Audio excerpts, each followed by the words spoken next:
Hi everyone, सरल academy में आपका स्वागत है। आई होप आप सभी की पढ़ाई बहुत अच्छी चल रही होगी। केमिस्ट्री की वीडियो थोड़े से डिले हो गए हैं, पर मैडम वापस आ गई हैं ऑनलाइन क्लासेस लेने आपकी, मतलब पढ़ाने के लिए लेक्चर्स रेगुलरली वो भी अपलोड करने लगी हैं अब, और हम भी आ गए हैं। पिछले वीडियो में हमने पढ़ा था हेलो एल्केन्स या एल्किल हैलाइड में होने वाली रासायनिक अभिक्रिया, ठीक है, जिसके अंतर्गत फर्स्ट में हमने कवर किया था नाभिक रागी प्रतिस्थापन अभिक्रिया। नाभिक रागी मतलब एल्किल हैलाइड में होने वाली नाभिक रागी प्रतिस्थापन अभिक्रियाओं का मतलब आर एक्स, यहाँ पे आर जो है क्या है, एल्किल है, और एक्स जो है हैलाइड है, ठीक है। इस पे जब हम किसी नाभिक रागी का हमला करवाते हैं तो प्रतिस्थापन हो जाता है किसका, ये एक्स का, ठीक है। एक्स मतलब गर्लफ्रेंड वाली एक्स नहीं, हेलोजन को ही एक्स परमा बोला जाता है, ठीक है। एक्स तत्व यानी कि आवर्त सारणी में समूह 17 के तत्व, दैट्स कॉल्ड एक्स या हेलोजन। अब ये तो हमने पढ़ लिया। इसमें नाभिक रागी के अंतर्गत दो प्रकार की अभिक्रिया हमने पढ़ी थी जो कि बहुत ही ज्यादा इंपॉर्टेंट है। या तो इनसे अंतर आ सकता है, सामान्य रूप से आपसे पूछा जा सकता है, या फिर ऑब्जेक्टिव बन सकता है। जिसमें फर्स्ट में हमने पढ़ा था क्या बेटा, SN1 अभिक्रिया। हिंदी में यदि शुद्ध हिंदी में बात करूं मैं आपको, तो ये होगा एक आणविक नाभिक रागी प्रतिस्थापन अभिक्रिया। नाम याद कर लेना। और मुख्यतः ये भी ऑब्जेक्टिव टाइप क्वेश्चन में आ सकता है, ये मुख्यतः तृतीयक श्रेणी एल्किल हैलाइडों में होता है। संरचना यदि आपको नहीं पता तो हम बोर्ड पर बना के दिखा देते हैं, जहां पर कार्बन के साथ में 3 आर समूह जुड़े हुए हो और एक हेलोजन हो, दैट्स कॉल तृतीयक श्रेणी एल्किल हैलाइड, ठीक है। आर प्रस्तुत करता है CH3 को, जिसे कि हम बोलते हैं क्या, एल्किल, जिसे हम बोलते हैं एल्किल। ये सब तो हो गई पुरानी बातें, ठीक है। और SN1 की यदि हम बात करें तो ये होता है मोनो हेलो एल्केन में, ठीक है, जहां पर कार्बन से जहां पर कार्बन से 3H और एक हेलोजन जुड़ा हुआ होता है ना। ये द्विआण्विक नाभिक रागी प्रतिस्थापन अभिक्रिया का उदाहरण है जो कि मोनो हेलो एल्केन में देखने को मिलता है। पर यह विषय आज का हमारा नहीं है, आज हम दूसरी चीज कवर करेंगे। पर बेटा मेरी आदत है कि मैं पिछले वीडियो का थोड़ा सा आपको रिकैप देता ही देता हूं, भले मैं ऑनलाइन पढ़ाऊं या मैं ऑफलाइन पढ़ाऊं, ठीक है। ये तो हो गया प्रीवियस का। अब आज चालू करेंगे हम एक नई रासायनिक अभिक्रिया जो कि एल्किल हैलाइड यानी कि हेलो एल्किन में होती है। और ये भी बहुत इंपॉर्टेंट है, मतलब ये वो चैप्टर है जिसमें हर एक रिएक्शन याद करनी है आपको, और यदि आप याद नहीं करोगे तो आई गारंटी हूं कि ये सारी अभिक्रियाएं आप मिक्स कर दोगे, ठीक है। तो ध्यान से समझना, माइंड मैप बनाते चलना। आज जो हम पढ़ेंगे वो पढ़ेंगे विलोपन अभिक्रिया। विलोपन अभिक्रिया, विलोपन का आपको हिंदी में मतलब भी बताऊंगा मैं, साथ में ये बताऊंगा कि अभिक्रिया कितने प्रकार की होती है, कैसे संपन्न होती है, कौन हटेगा कौन जुड़ेगा, और क्या नया उत्पाद बनेगा। तो विलोपन का मतलब होता है हटना। क्या विलोपन का मतलब होता है हटना? किसका हटना? अणुओं से अणुओं से परमाणुओं का हटना या निष्कासित होना। लिख सकते हैं आप, निष्कासित होना। यदि थोड़ी बहुत हिंदी गलत हो जाए बेटा तो आई एम सॉरी, बट मैं पूरा प्रयास करूंगा कि मेरी हिंदी थोड़ी थोड़ी सही हो। निष्कासित होना। अब हमारे केस में जो अणु होंगे वो हेलो एल्केन्स के अणु होंगे। हेलो एल्केन्स के अणु मतलब यहां पर आर होगा, आर के साथ में एक्स जुड़ा होगा। आर की यदि हम पूरी संरचना बनाए, इसकी यदि पूरी संरचना बने तो ये होगा,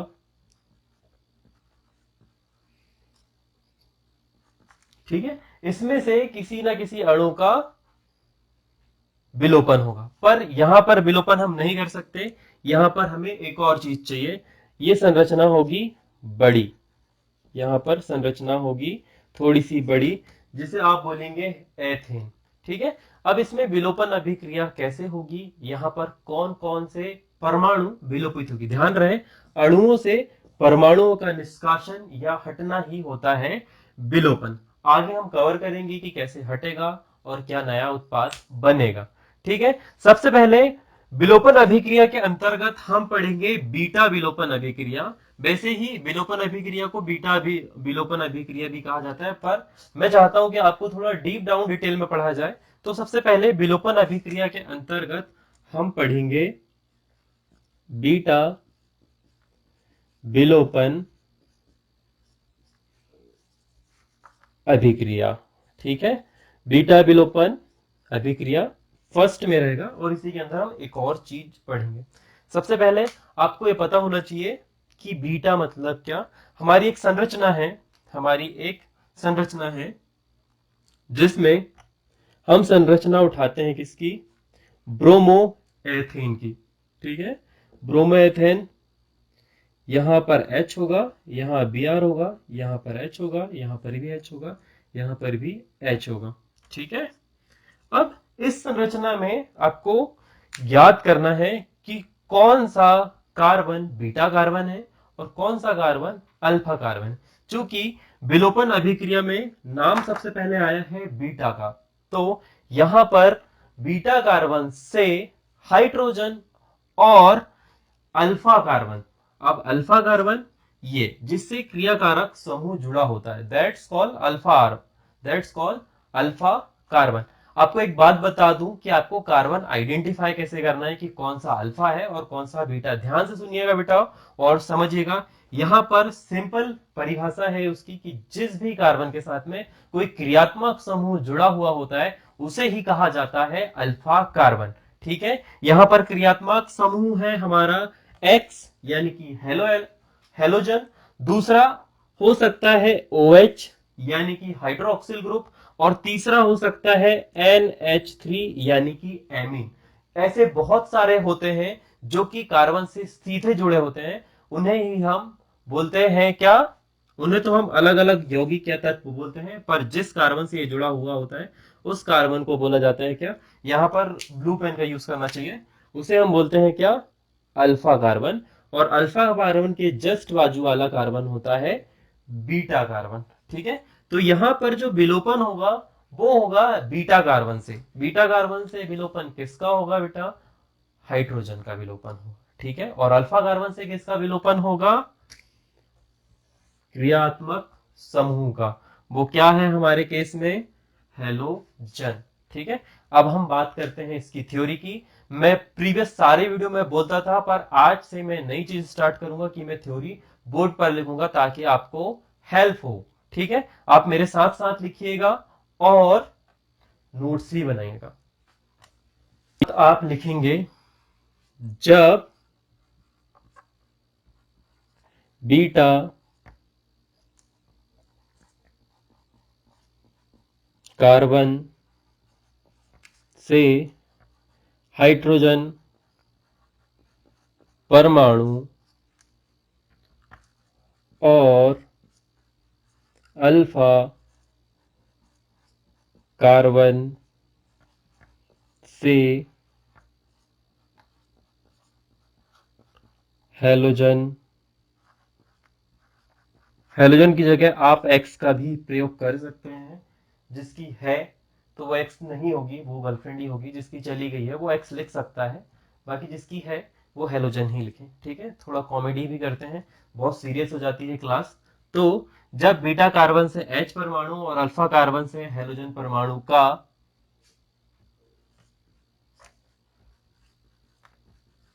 विलोपन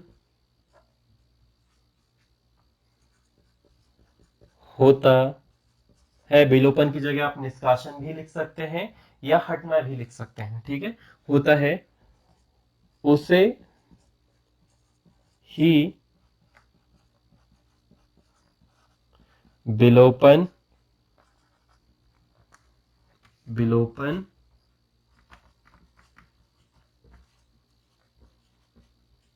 अभिक्रिया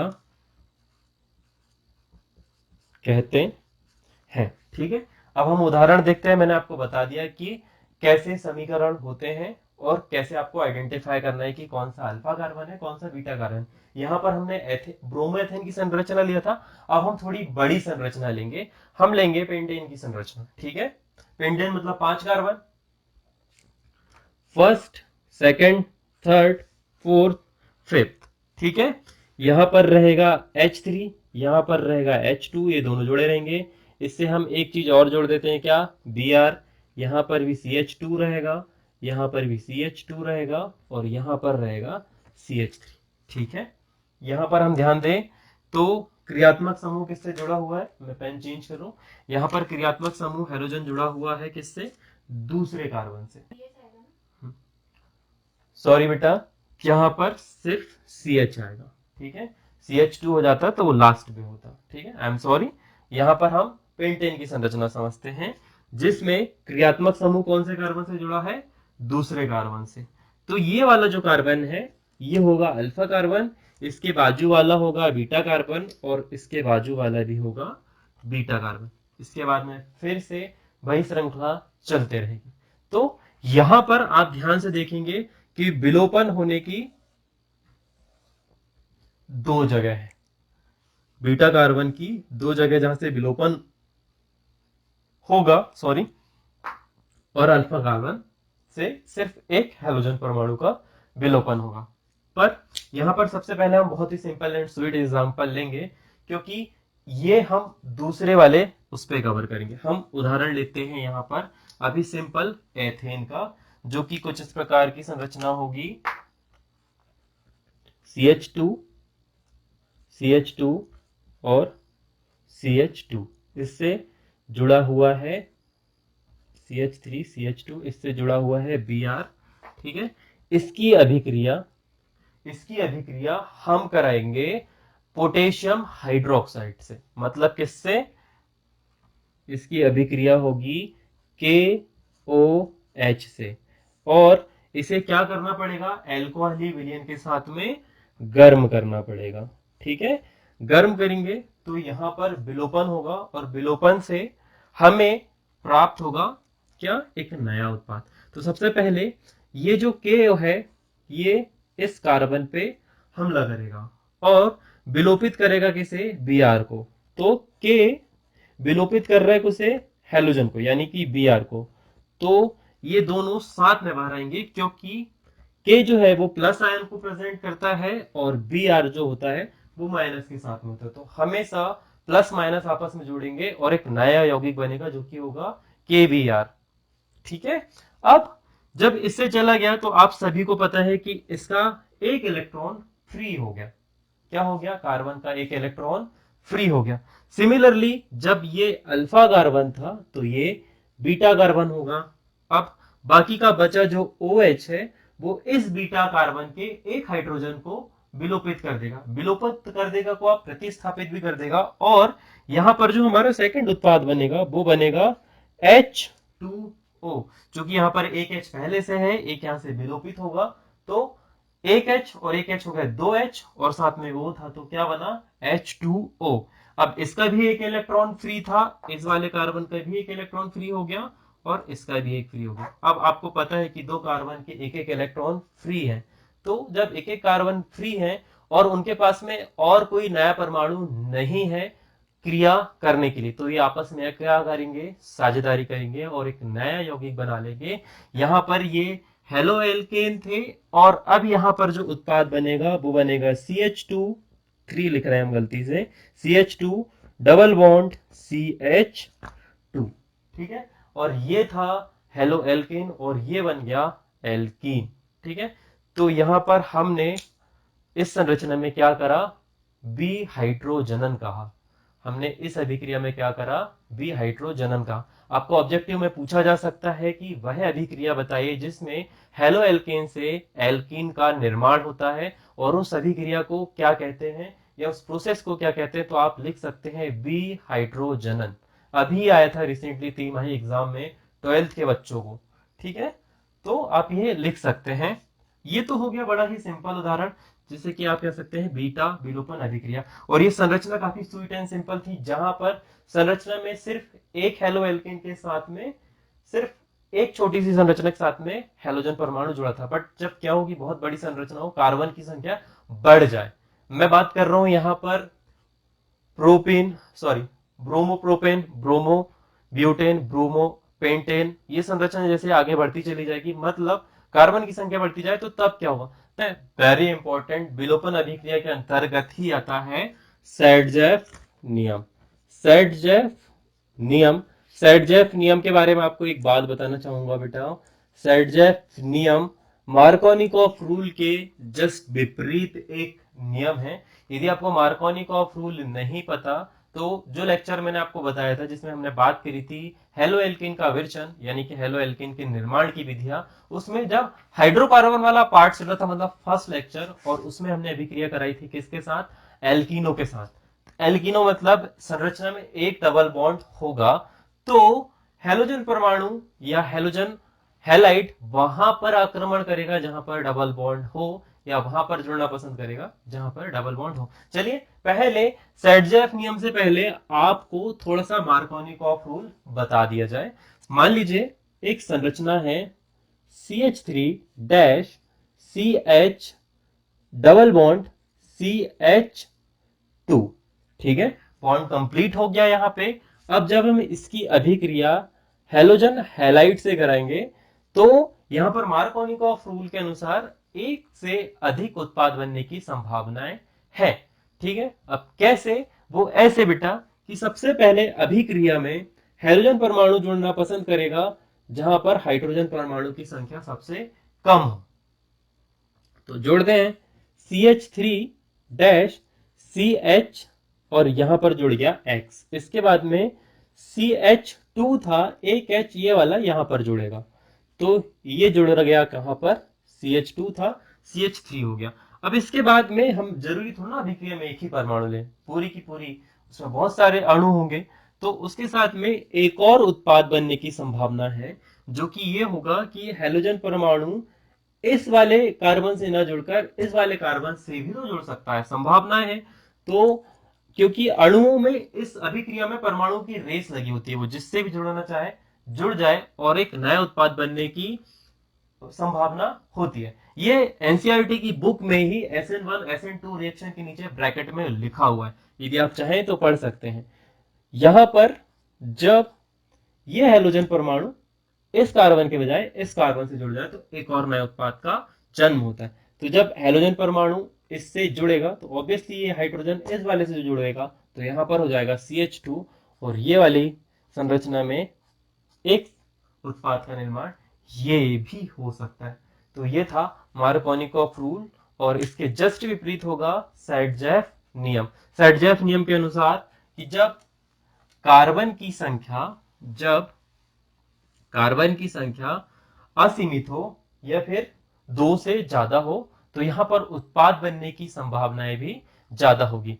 तो हम उदाहरण लेते हैं यहां पर पेंटेन का, यानी कि 5 कार्बन का। हम इस संरचना में एग्जांपल उठाते हैं ब्रोमो पेंटेन का, जहां पर 1 2 3 4 और ये 5, लास्ट वाले कार्बन पे 3 हाइड्रोजन रहेंगे, यहां पर 1 रहेगा, इससे जुड़ा होगा Br, यहां पर CH2 रहेगा, यहां पर भी CH2, यहां पर CH2। तो ये है एक ब्रोमो पेंटेन की संरचना। अब जब इसकी अभिक्रिया हम KOH यानी कि पोटेशियम हाइड्रोक्साइड के साथ गर्म करके कराएंगे, तो यहां पर एक से अधिक उत्पाद बनने की संभावनाएं होंगी। अब देखते हैं कैसे और कौन कौन से उत्पाद बनेंगे। ठीक है, इसका नाम क्या है, ब्रोमो पेंटेन, इसका है पोटेशियम हाइड्रोक्साइड। पहली अभिक्रिया ये वाले परमाणु से कौन रिएक्ट करेगा, के करेगा और Br को बाहर करेगा, तो पहला उत्पाद हमारा बनेगा KBr। ठीक है, दूसरी अभिक्रिया यहीं पर ही होगी, ये था हमारा अल्फा कार्बन, ये है बीटा कार्बन, और ये भी है बीटा कार्बन। ठीक है, तो ये के ने Br को ले गया अल्फा कार्बन से। अब बीटा कार्बन के साथ में OHG अभिक्रिया करेंगे, ठीक है, और इनको भी विलोपित करेंगे। तो दूसरी अभिक्रिया में बना हमारे पास में क्या, H2O। अब ध्यान से देखने वाली बात है, जब ये Br यहां से जाएगा तो इस वाले कार्बन का एक इलेक्ट्रॉन फ्री होगा और इस वाले कार्बन का भी एक इलेक्ट्रॉन फ्री होगा। क्यों? क्योंकि इससे भी तो H जा चुका है, तो दोनों इलेक्ट्रॉन फ्री है, मतलब कार्बन कार्बन आपस में बॉन्ड बनाएंगे। तो चलिए आपस में बॉन्ड बनाते हैं इनका, और अब संरचना कुछ इस प्रकार से होगी, CH3 डैश CH2, अगले वाले की संरचना होगी डैश CH डबल बॉन्ड, फिर CH, और लास्ट वाला रहेगा CH3। इसका नाम जो रहेगा वो रहेगा, IUPAC से नाम बता रहा हूं बेटा, नोट कर लेना, पेंट टू इन। क्या नाम रहेगा इसका? Paint two in. Paint two in इसीलिए इस पूरी श्रृंखला का नाम है पेंट। हम डबल बॉन्ड को प्राथमिकता दे रहे हैं, कौन से कार्बन के पास में लगा है? दूसरे कार्बन के पास में।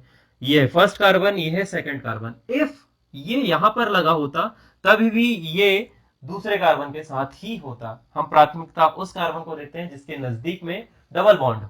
तो पहला हमारा जो उत्पाद बना है पेंट टू इन बना है। ठीक है, अब इसी पर एक और उत्पाद बनने की संभावना है, क्योंकि बीटा कार्बन यहां पर भी तो है, हो सकता है इससे भी विलोपन हो जाए। तो उस कंडीशन में हमको एक और नया उत्पाद देखने को मिलेगा जो कि होगा CH3 प्लस, प्लस नहीं आएगा रे, डैश CH2, ये रहेगा CH2 यथावत। अब इस वाले कार्बन से क्या चला गया सर? हैलोजन चला गया। ठीक है, तो जब इससे एक हैलोजन चला जाएगा और इससे एक H चला जाएगा तो दोनों के इलेक्ट्रॉन फ्री होंगे और आपस में बॉन्ड बना लेंगे। लास्ट वाली संरचना से एक H गायब हो जाएगा। तो ये रहा हमारा दूसरा उत्पाद, और इस उत्पाद का नाम रहेगा पेंट वन इन। और यही है विलोपन अभिक्रिया के अंतर्गत सेटजेफ नियम, जहां पर एक से अधिक उत्पाद बनने की संभावना है असीमित कार्बन के लिए या दो से अधिक कार्बन के लिए। ठीक है, यहां पर हाइड्रोजन का भी हाइड्रोजनन हो रहा है, जिसे आप ये कह सकते हैं कि इस संरचना में से हाइड्रोजन का विलोपन हो रहा है। अभी ही रिसेंटली ऑब्जेक्टिव में प्रश्न आया था कि हेलो एल्केन से एल्केन निर्माण की विधि को क्या कहा जाता है, तो आप ये लिख सकते हैं इसका बी हाइड्रोजनन। उस अभिक्रिया को या उस उत्पाद की अभिक्रिया को बी हाइड्रोजनन कहा जाता है। ठीक है, एक शब्द में आया था ये, तो आप ऐसे भी लिख सकते हैं। ठीक है, मैं उम्मीद करता हूं आपको सेटजेफ नियम, मार्कोनिकॉफ रूल और विलोपन अभिक्रिया समझ में आई होगी। यदि इसकी थ्योरी लिखने की बात करें तो सेटजेफ नियम के अनुसार जब असीमित कार्बन हो और उससे पोटेशियम हाइड्रोक्साइड की अभिक्रिया करवाई जाए तो एक से अधिक उत्पाद बनने की संभावनाएं होती हैं, जैसे यहां पर पेंट टू इन और पेंट वन इन बना। ठीक है, और ये जो भी विलोपन होगा वो होगा बीटा कार्बन से और अल्फा कार्बन से हेलोजन परमाणु का और बीटा कार्बन से हाइड्रोजन परमाणु का विलोपन होगा या निष्कासन होगा। ठीक, ये थी थ्योरी। मैं उम्मीद करता हूं आपको सारी चीजें आसान लगी होगी, समझ में आई होगी। यदि आई होगी तो प्लीज लाइक, शेयर, कमेंट जरूर करें, बताएं मैंने अच्छा पढ़ाया, बुरा पढ़ाया, आपको कहां दिक्कत हुई, सब कुछ आपको लिख के कमेंट करके बताना है। और बेटा यदि आप कैपेबल हो तो प्लीज सपोर्ट करो हमें फाइनेंस की जरूरत है, हमें टीम की जरूरत है, ताकि आपके लिए क्विज़ेस, वेबसाइट और सारी चीजें अपडेट होती रहें। इसी उम्मीद के साथ में मिलेंगे नेक्स्ट वाली वीडियो में। राधे राधे और जय सिया राम।